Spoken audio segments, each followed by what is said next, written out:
Welcome to the Epic Photography Podcast. This is episode number 2. I'm Dave Williams, and my co-hosts on this episode today are Roberto Pisconti and Peter Treadway. And we don't really have any announcements to make this week, but I really want to explain the length of episode number 1.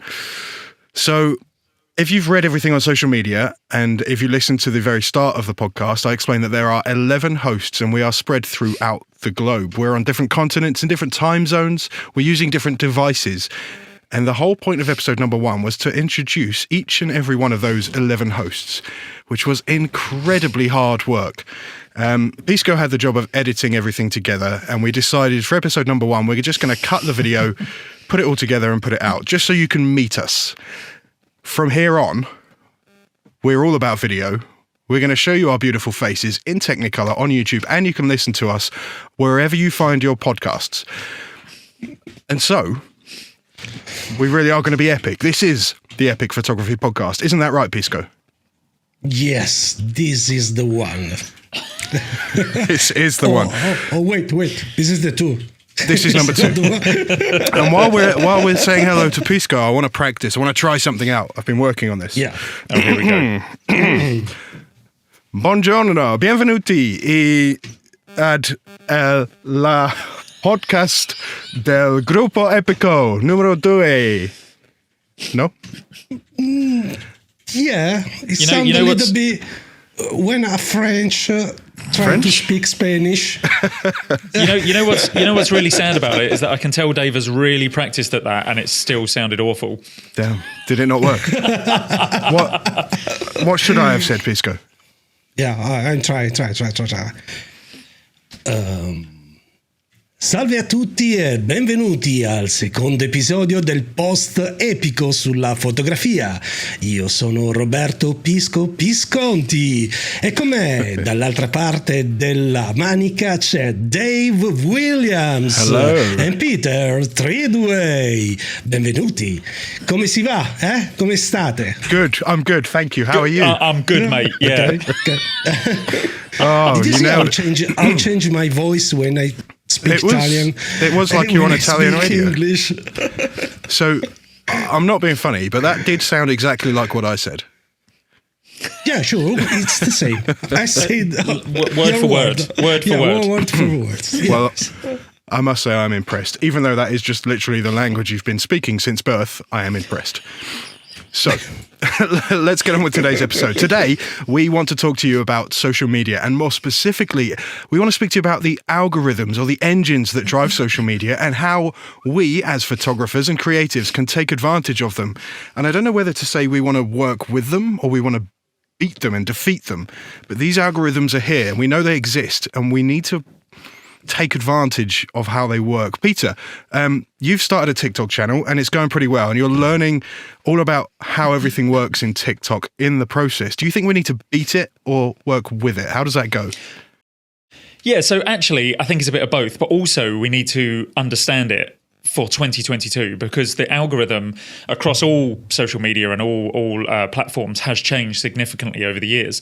The algorithm used to be based heavily on things like hashtags, and especially with things like YouTube, it was based on watch time. And they were the things that you really needed to concentrate on to make sure that people were watching your videos for as long as possible. And it used to be based on, well, if you make the thinking was that if you make a 30-second long video, well, that's not going to be good as someone watching a 10-minute long video. And actually now the algorithm has completely changed. And the algorithm now goes more along human lines. And so the algorithm judges how humans interact with each other, and that's what it looks for. So rather than it being based on you put in the right keyword or the right hashtag, it understands more now human behavior. So rather than you also putting a 10-minute video on and thinking, well, that's much better because longer watch time, actually what the algorithm looks for is overall watch time and overall how people interact with your video. And when they've watched one of your videos, whether it be 30 seconds, a minute, or 10 minutes long, what are people doing next? Where are they going? Are they moving on to something else? Because ultimately, they just want you to stay on the platform. And they don't care what makes them do that as long as they are staying on the platform. Does that make sense? Yeah, and when you mentioned people or real people, that's huge, because one of the biggest tips you can give somebody about when you want to grow and how you want to grow on social media is that you should never buy likes, buy followers, buy comments. You should never buy any of these things. And there are companies out there sending direct messages all over the place for small amounts of money, promising hundreds or thousands of followers or likes or retweets or whatever it may be for which platform. But the algorithm understands that these are bots from bot farms and they're not real people. And therefore you don't get any promotion off the back of using these sorts of things. No, and it will harm you more than anything, because for twofold really. If you have what I call empty subscribers, if you have 1,000 subscribers, but none of those people are watching your video, and therefore your videos aren't being pushed to more people. So having all those subscribers actually really doesn't help you. In fact, it harms your channel. And it always used to amaze me. I was on a YouTube many years ago. I was on a YouTube sort of advice group on Facebook, and the amount of people that would go into that group and say, "Oh, if you follow me, I'll follow you." But they could be looking for two complete, one could be, I'm taking my example, one could be like a cycling channel, the other one could be a cookery channel. The two people running those things may not have any interest in what the other one was doing. And by following the other person but never watching their videos because they had no interest in them, they were doing more harm to that channel. But the owners, the content creators, just couldn't see it. And do you know, so here's how that works, or how the theory behind it and why it really does you harm. When you post a piece of content, be it a picture or a video or some text or anything, it pushes to your followers. And based on the engagement that you get from your followers, the algorithm decides whether to show it to more of your followers and then onto more people that don't follow you. So you then go into the explore section or the For You page. So if you've got 10,000 followers, and let's say 1,000 of them are bots, 1,000 of them are not real, or they're empty followers, like you said, then there's going to be no engagement, no interaction from any of those accounts on the post or the content that you just created, which means 10% of your potential audience, or 10% of the figure that decides how viral or how far your post goes, have no opportunity to give you that boost. So rather than have 10,000 followers, 1,000 of which are not real, you will do yourself more favors figuring out which 1,000 are not real and which 1,000 are not engaging with you, and deleting them, blocking them, taking them off your following list. So just going back to what I was saying at the beginning about understanding the algorithm for 2022 as well, what you were just saying about if you have those empty followers, if you have the 10,000 followers but 1,000 of them aren't real, actually what the algorithm looks for now is how many people are watching your video that aren't subscribed to you. So people who subscribe to you, they're your people. And so you would naturally think, well, they're going to watch your video. Anything you put out, they've decided to subscribe to you, they're going to watch it. So actually you grades people who aren't subscribed to you but watch your videos as higher. And so once you get that larger cohort of people who aren't subscribed to you watching your videos, YouTube will then push it further than if you get. So for instance, if you have 9,000 of your followers watch your video, but then you get 5,000 people who aren't watching you, who aren't following you watch your video, YouTube will push that further because of those non-subscribers, because people who haven't been interested in you before have found something in your video that they're obviously relating to and they're watching. So it will push you further because of that, and you will find yourself then coming up on the home screen or the discover screen in Instagram, or the For You page on TikTok or something like that. So actually, what you want to aim for, and this goes back to what I was saying about you need to not think so much about the algorithm, but think about what humans interact with, what humans will want to see. And so almost forgetting your subscribers, you want to start relating, you want to start pushing your content and aiming your content towards people that aren't yet subscribed to you. We can see We can see a real world example of this where Facebook is currently really pushing Facebook groups and creating communities and encouraging people to interact with each other, share experiences and share stories. Ultimately, like you said a little while ago, it does all come back to keeping people on the platform. But Absolutely. we need to think as creators, as photographers, we need to think about how we're going to reach that audience, what piece of content we can make that makes people stop in their tracks and stop scrolling, get that thumb stationary for a minute and really look at our piece of content, read the caption and do what it is we're asking, which means we need to create that piece of content that makes them stop. We need to write the caption that pulls them in and makes them think and also has something that they do, something, a call to action it's called, where we're telling them, do this, follow us, go to our website, whatever it is, but not necessarily in direct words, because people are savvy. People know that we're marketing to them. And if we say, go follow my website or go follow my page, whatever it is, most people are going to be so stubborn and so aware of the marketing that's going on that they're not going to do it. So we need to think of clever ways around it. Like, have you seen this on my website? For me, for example, I've just been on this epic trip. Have you seen it? But I think that goes to, because you obviously you don't want to trick people into, you don't want it to become clickbaity. Yeah, but no, I think You need to build a relationship with your Absolutely. follower. Yeah. Okay? Because they need to trust you. Okay? They need to know you. You need to be real on Facebook. Okay, sorry, on the social media. I'm talking about Facebook because I have some tips about Facebook. But the key is that you need to build a relationship with your audience. So we need to post content that's relatable, I guess? Yes and no. Okay. So, go on. It's a little bit complicated. So I'm trying to explain myself. So we need to post engage word content, okay? Because we need to, as you said, we need to catch the attention of the people. They need to stop on our content for that minutes, that 2 minutes, okay?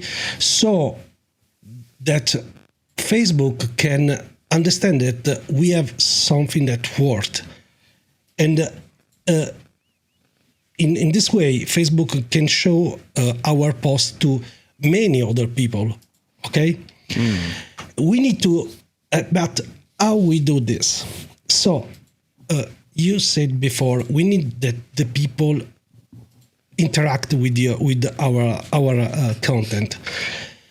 But if we post always something related to our business, in this case photography, okay, people maybe will get bored. So we need to post something that is related to our audience. Yep. Do you know what I'm thinking? When you say that, I'm thinking this is why memes exist. This is why memes do so well, because, and you see them on all sorts of strange accounts. Sure. I have to think because I'm not used to the word memes, because in Italian we say meme. Meme. And when you see memes, I think about Mimo, our friends. Okay, so, sorry. And how much we need to post on Facebook? 1 a week, 5 a week? Well, I can tell you on Instagram that ideally you want to be posting once a day, if not twice a day. How about and being the same company, Meta, and being driven by similar or the same algorithm, it's probably going to be something similar to that. If we show that we're inactive by not posting regularly, then we're not going to get as many points in the algorithm. Right. And we're not going to get exposed to as many accounts, which will harm, it will harm our presence on social media. So interestingly, I met with an old friend. Talking of cycling, I cycled into London from Essex yesterday to meet up with an old friend that I haven't seen, thanks to the pandemic, for 3 years. And it just so happens that I met this guy through photography, became very good friends with him. And it just so happened that he, a couple of years ago, used to work for TikTok. So obviously wanted to go and see him, but was obviously interested in anything he could tell me about the algorithm. And he said he had a few tips. And just going on what you were saying about posting on Instagram at least once or twice a day, he was saying for TikTok, they don't really care. The TikTok algorithm doesn't really care how often you post, but it likes you to post consistently. So he said, whatever your schedule is, if you decide to post on a Tuesday and a Friday at 6:30, stick to that. It doesn't have to be every single day at 6:30. It could be once a week at 6:30. It could be once a month at 6:30, whatever. But as long as you're consistent with your times. Now, of course, he said I think that we can, how to say, this is the same for every social network, okay? Post consistently and oftenly, okay? Yep. It's correct, right? Often, yep. Often, sorry. That's and right. Often. And, but the key on all this is that quality is better than quantity. Absolutely. Okay? Yeah, definitely. So we can post less, but we need to post something that that catch the attention of the people. Yeah. Okay? Because Facebook, in my case, I talk about Facebook, but I think it's the same in Instagram or TikTok. Facebook wants the people to stay in your page, to watch your content, because in this way he can show you more ads. Yeah. This is the way how he makes money. Yeah, it makes definitely. money, sorry. Okay? Yeah, that's it. So YouTube is definitely the same as TikTok in that respect, that they just want you to post regularly, consistently. Yeah. That's why I post my consistently. videos on a Sunday and a Wednesday. And Pisco, yeah, definitely. What our readers may not understand, that I'll quickly explain, is the whole point of all of these social media platforms is not for us, absolutely not for us or for our followers. It is purely to make money for the companies that own them. So every one of these algorithms is driven by the fact that they want to keep you on the platform. So if you post something that says, go and check out my website, or go and do this, do that elsewhere off the platform, the algorithm and the AI behind it will pick up on that, and it will throttle your post, or it will show it to less people. Yeah. And that's going to harm us. So that's why we need to be clever and cunning in the way that we come up with our captions and our calls to action. But ultimately, they just want people on the platform looking at your content and other people's content, and then every third or fourth thing you see will be an ad. And it's those ads that are making money for Facebook, Instagram, TikTok, all these companies. That's how they make their revenue. If we can work with that and provide quality, engaging content that people are going to look at, then we keep people on the platform as well as benefiting ourselves. Yeah, sure. And I'm glad we have an opportunity to explain that to the readers, that it is all about money for someone else. It's not all about growth for us. We need to. Oh, and we'll come on to that as well. The readers, Peter. You promised us last time you were going to explain why you call them readers. I promise I'll let you know. I don't know if it's correct, but there is a quote: "If the product is free, you are the product." Absolutely. I like that. Yeah, Okay. absolutely. Yeah, I've heard that before. I don't know Very, if very it's true. correct, but in Italian it sounds like this. Okay? Yep. No, it's very true, because for everything, if you are getting something for free, as you say, in real terms, the company is benefiting from your data. You are either providing them with big data, or you are not, but the group of people that are accessing that service are providing big data, or they're using your personal data, your name, date of birth, address, and they are selling that on to other companies, which is why you get so many calls about your car insurance, your car warranty, PPI scams, PPI. and it's because these are data companies. If you are they're not social media companies. They're data companies. Yeah, you've nailed it. But the thing is, even if you are paying for a service, that's still happening anyway. So, but that's a double kick in the teeth. But just going back to TikTok for a second, I should probably explain, or we should probably explain, because we're talking quite a bit about video mediums here. TikTok is obviously a video medium. YouTube is a video medium, and Instagram now is heavily into Reels. So people might be thinking, well, this is a photography podcast. Why are we talking about these video channels? And it's because we need, as photographers, we need to get away from purely thinking about stills. Okay, we take stills, that's fine, but we need to start thinking about putting those stills into some kind of video format. Yeah. Because stills just are not doing it anymore. Video is king. Oh, sorry. Video is king. Video is non-gender specific leader. Video is the reigning monarch. Because stills just are not doing it. Love it or hate it, and I know there are some people that absolutely bemoan the fact that Instagram has now gone so video heavy. But I think, like anything, you need to not be militant about it. You need to embrace the change. And so some of the, like on TikTok, some of the photographer accounts that I've seen that have seen massive explosive growth are the ones who incorporate their still photos into some kind of video. So you're taking your 4:3 image, you're zooming in and stretching it to a 9:16 image. So you're looking at it horizontal. And then of course, the big thing with TikTok is audio. And so if you, again, the accounts that I've seen go wild are posting videos like syncing the images, changing to the audio in quick succession.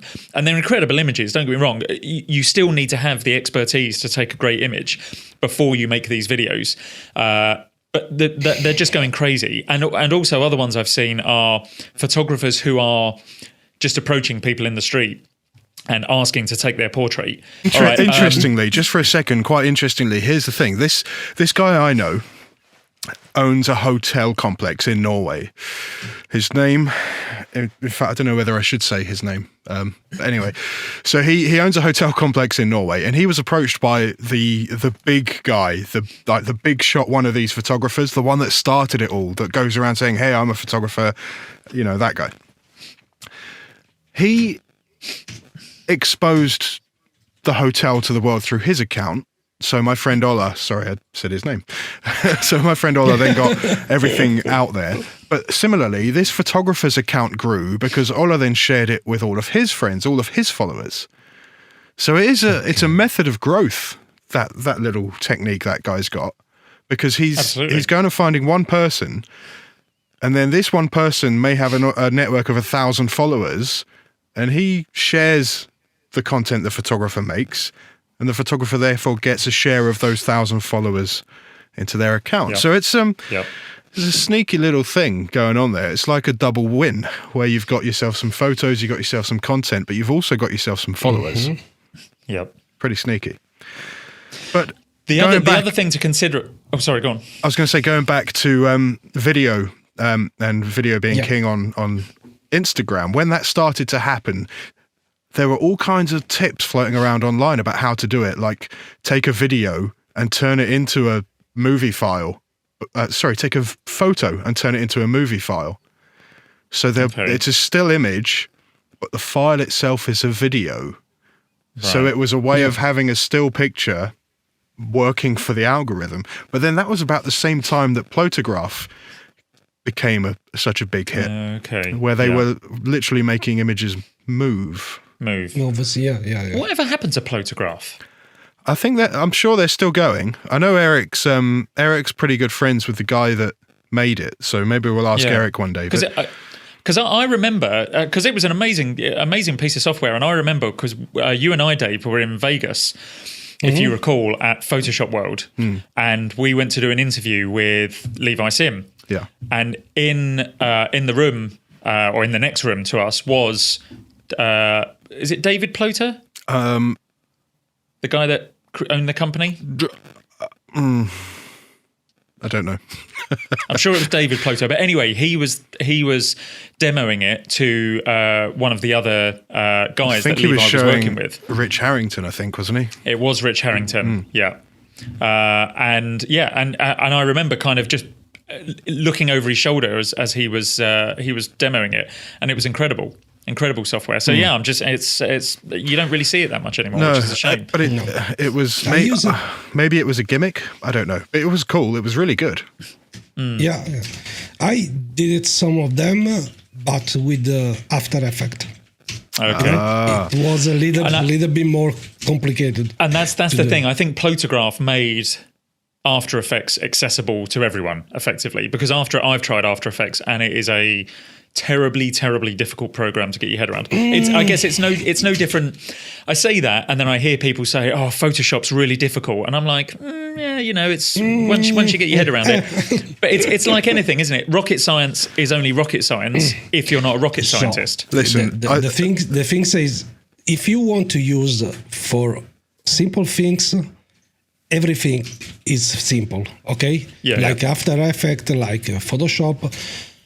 If you want to know everything about a software, every software, you need to study a lot. Of course, yeah. Okay. The first time when I started to get into photography, the first time I read about the Exposure Triad and how ISO and shutter speed and aperture all play off each other to make the photo correctly exposed, I thought, I am never going to get my head around this. I am never going to get this. This is so difficult. Yeah. And so, yeah, if you want to learn something, you really can. So all of us as photographers can relate to that. If you can get your head around the Exposure Triad and learn to see light, then you can learn how to use Adobe After Effects. It's just about putting in the effort to actually do it. So the interesting thing, again, Instagram started as a purely photo sharing software, but as we've said, it's now massively into video. There is research to suggest that videos get 135% more organic reach on Instagram than stills do. 135% more organic reach. That's incredible. I can vouch for that because a little while ago, we were talking, Peter, about how to turn TikToks into Instagram Reels, which I'm sure we'll come on to in a minute. Mm-hmm. When I actually did that and I took all my TikTok videos and turned them into Instagram Reels without any of the stuff from TikTok, my notifications look like they used to look before the Instagram algorithm, before all of this ad and money stuff, when it was literally just a chronological timeline.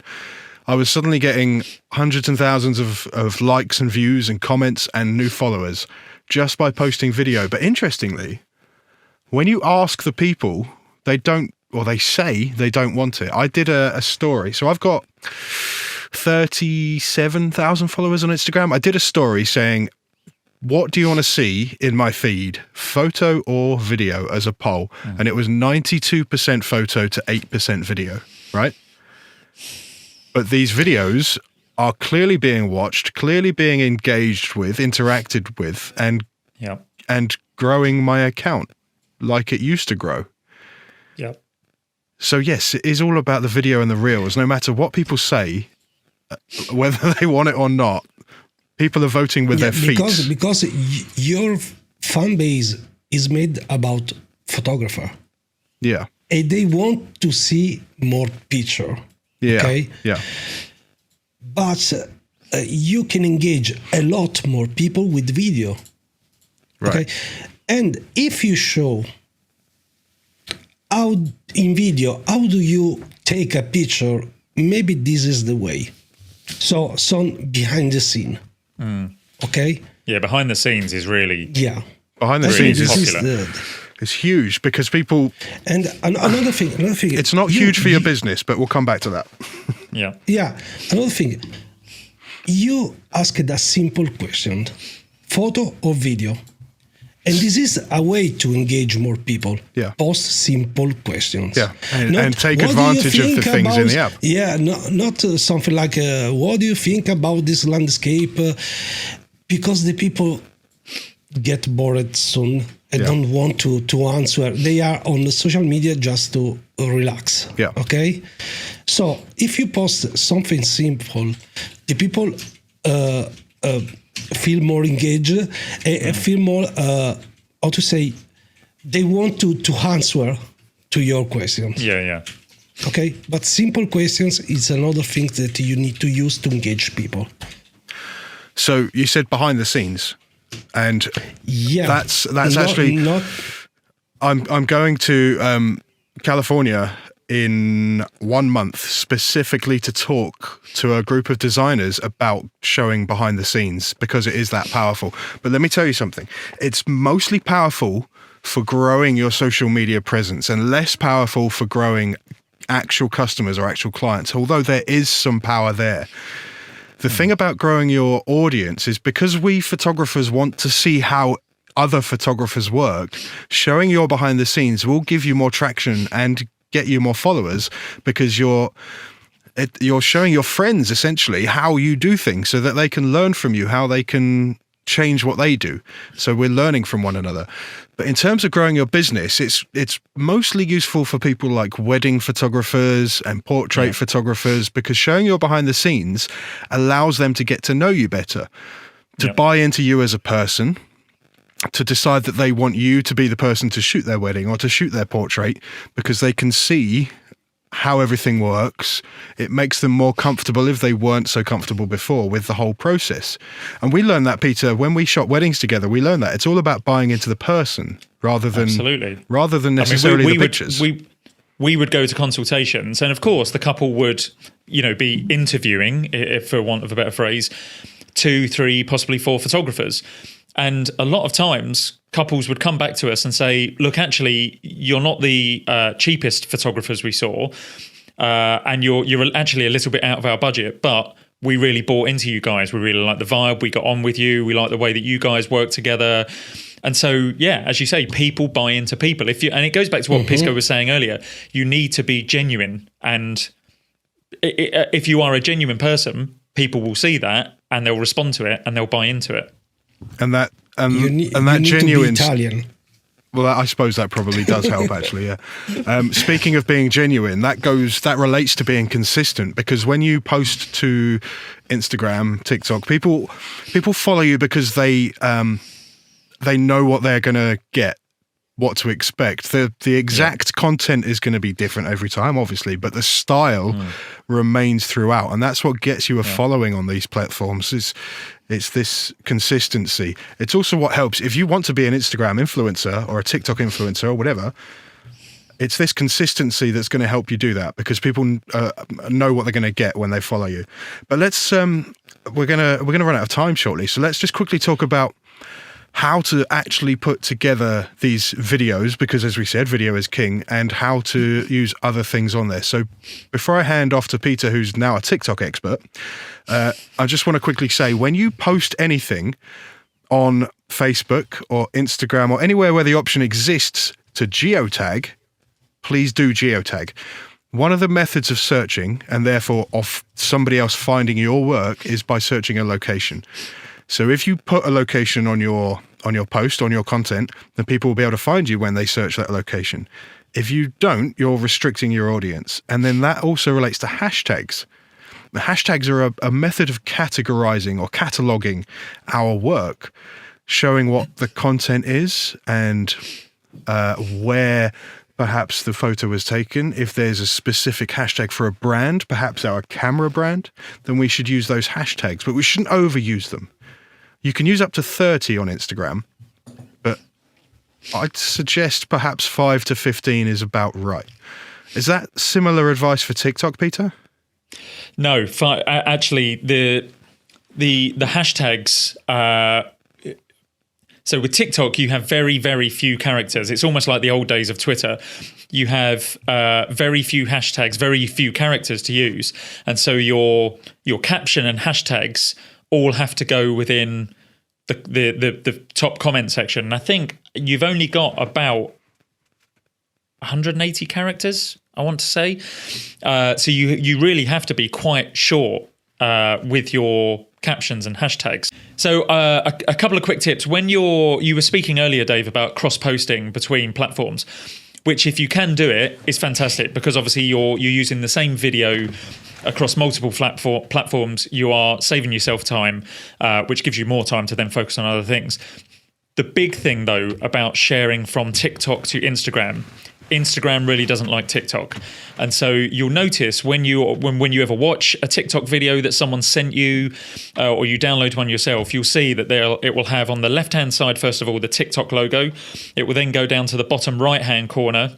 And then at the end, there's usually a splash screen of TikTok showing the creator's name. That metadata is baked into that video. So if you download that video and then share that to Instagram, Instagram will see that data and it will just kill it. It will strangle the reach of that video completely. Mm-hmm. Now, there used to be a hack, and I'll only say this quickly because it doesn't work anymore. There used to be a hack where you could go to download the TikTok video, quickly close out of the app or come out of the app, go back in a few seconds later, allow the video to keep downloading, and then magically, it was obviously some kind of loophole, magically you'd have the video saved in your camera roll with no TikTok data in it. That loophole has now been closed. However, there is a website now that I've discovered called SnapTick. Snap, usual spelling, T-I-K, like TikTok, snaptick.com. You can go in there, you can post the URL of the TikTok video, and it will automatically download it without that baked in metadata. That's one tip, because that's a massive thing, because you will see huge growth by posting cross-channel, because you'll have all of the audio and all of the captions and all of the silly bits that you've put on in TikTok that you've added in the TikTok editor. You can now share that to Instagram without Instagram strangling you. The other tip that I would give you for TikTok is, if someone comments on your content, one of your videos, 3 things you need to do. You need to like it almost immediately, certainly within the first 10 minutes if you can. Like their comment, respond to their comment, and then here's the one that people don't often think about. Go to their profile, find a couple of their videos and do the same. Like and comment on their videos. Again, this comes from my friend who used to work at TikTok. The algorithm loves that, because not only are you engaging... That's the same on Instagram, by the way. Okay. Oh, I wasn't aware of that. That is interesting. So not only are they engaging with you, but you're then showing that you're going out. And again, it's this whole community thing. You're building a community. So what you're also doing is showing that you're not scheduling posts. A lot of people will say that you should schedule posts to Instagram and Facebook. You should not. You should post it as a person and use that first hour to respond to comments, to go and reciprocate the engagement that you get. You're not going to get any engagement unless you deliver engagement yourself. If you want someone to like and comment on your videos or your pictures, you should go and do that on pictures that you like. So you should be looking around for content and accounts that are similar to yours, so that the algorithm can figure out from that what kind of content you create and what kind of an audience you should have. And you should reciprocate. Or perhaps not even reciprocate, but start off the engagement yourself. Bringing this back to a kind of a relatable situation, we've spoken about a number of bots that you get on Instagram. We've all had it where you post a picture up and you get wow with hands up, or a heart or something like that. And that's a big. If the comment's not specific to the picture or the video, exactly, it's a big warning sign that that's not real. Immediately it's not real. And even if you don't know it's not real, it's not the sort of thing that you'd think, oh, well, I'm going to go off and check their profile and go through their pictures. If someone takes the time to put a relevant comment, so say you post an image of you've been to Santa's grotto up in Norway or Finland, if someone posts on that, wow, I'm going to show this to my son or my daughter, this looks amazing, such an incredible photo, so the borealis, aurora borealis behind it, blah blah. If they put something relevant, you'll think, oh, that's quite nice, let me go and check out who this person is, let me look at their profile. So but again, it comes back to being genuine, being a genuine person, and people will reciprocate that. So you can, as a rule of thumb, in order to prove to the social media platforms that you're a real person and not a bot yourself, post a reply or a comment or whatever, write something, whether it's to somebody or as a reply to a comment on your posts, of at least 5 words. Go for more than 5 words. It forces you to actually write something meaningful, and it proves that you're a real person that's looking for interaction and bringing this community together. Yeah. I think we've had some solid pieces of I've just advice thought there. of Oh, I've got more. one thing. So Okay. have I. Go on, I'll let you go first. Okay. So I need to find one thing also.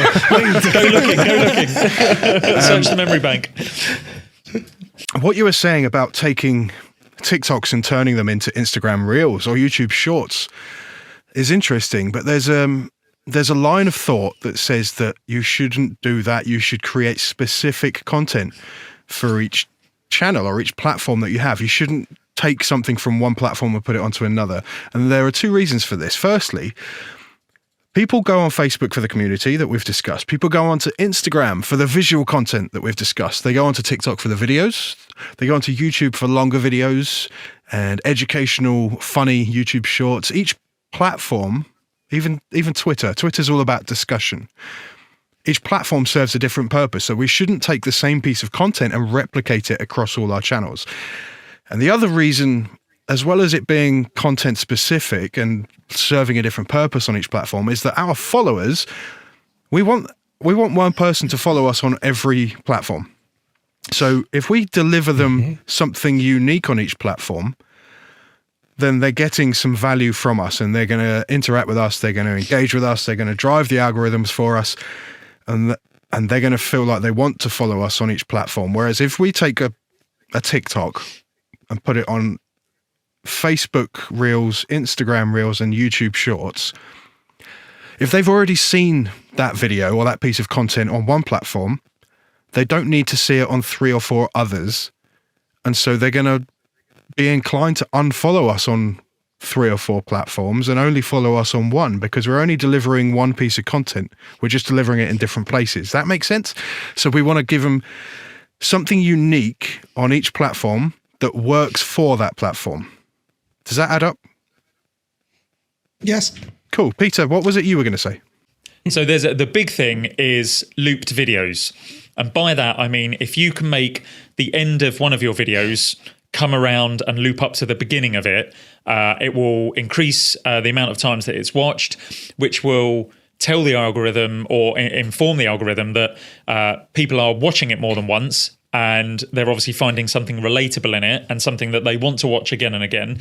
And so they'll push it to more people. And so a good example of that I've seen is a photographer who shows an image and he talks through it, and it's got a lot of things going on in the image, and he talks through it, and just at the very end of the video, he says, oh, and by the way, did you see XYZ in the video? And so, of course, people are like, oh, no, I didn't see that. And so they start watching the video again. And of course, you can only get them once on that, but you might find that they watch it over and over again. But again, if you are getting people who are watching your video more than once, if you can loop it and they're watching it more than once, the algorithm thinks people are watching this more than once. They're obviously seeing something in it that they like, and so it will then push it to more people. And again, you will see much more organic growth that way. Do you know, it's funny you should say that, because when I'm in the kitchen, and I say kitchen, it's right there in the van. When I'm cooking, or if I'm doing something, if I've got TikTok going, if I get distracted and I start doing something, cutting up some veg or whatever, then if the video starts looping, I have become very aware that I'm doing this person a huge favor in allowing it to just play over and over again while I'm busy cooking or whatever it may be. Pisco, did you have something you wanted to add at the end? Yeah. I want to say the sad truth about growing on social media. Okay. Oh, go on. Okay? That as a photographer, you need to work more for social media than make picture. Yeah. I'll give you that. You need to spend more time on the social media than when you take pictures. Yeah. It's like it's true. It's everything in photography, though. Everything is about something else: accounting, marketing, looking after your website, cleaning your gear. Yeah. It's all about anything else apart from taking pictures. And it is a sad reality. But the fact is, it was a phrase that I heard many years ago, and it does ring true. You could have the most amazing photos in the world, but no one's going to find them on your hard drive. Yeah. And so you need to put them out there. And again, even more now in 2022, it's not just a case of putting them out there. You need to put them out there, and you need to put them out there properly. You need to market them, and you need to use all of these things that we've discussed to work with and beat the algorithm, which I guess was the whole point of this episode. Absolutely, it was. And hopefully we've helped people understand the algorithm and how to beat it and how to work with it to get their work out there, seen by more people, and see that massive explosive growth. Exactly. I think we've got some really good takeaways from this episode. And to use something we've discussed, if you missed it, go back and see if you can find it. Play it again. Exactly. Did you notice in the middle of this episode where I said... Oh, speaking of that, we forgot. So I was about to give my closing line, which is going to be, thank you, dear readers, for joining us on the Epic Photography Podcast. And we forgot to ask you about why you call them readers. Can we do that next time? Yes, there's cool. no time. We're Run out of time. So cool. Next time. So thank you everybody for joining us on the Epic Photography Podcast, together with our epic sponsor, Platypod, the world's most compact tripod base. How is that? Am I getting better at that? It needs to be deeper. The world's most compact tripod base. No, that was just louder. Okay, right. We'll work on it. Oh, Pisco, do it. This is the voice that you need to use. So, tell me again the phrases, please. The world's most compact tripod base. The world's most compact tripod bases. Yes. Okay. Base or bases? Base. Okay. The world's most compact tripod base. Cool. That was it. Anyway, right, next week's hosts are going to be yourself, Peter, and you're going to be joined by Nando and Kathy Bateson. Fernando Santos, Kathy Bateson. And dear readers, I would love you to join our community. We've got a Facebook group. If you look for facebook.com/groups/Epic Photography Podcast, you'll find our group. We'd love you to go and join in, get involved, talk to all of the hosts, and tell us what you'd like us to talk about or teach you about from our wide knowledge in any future episode. And thank you very much for joining us. We'll catch you next time.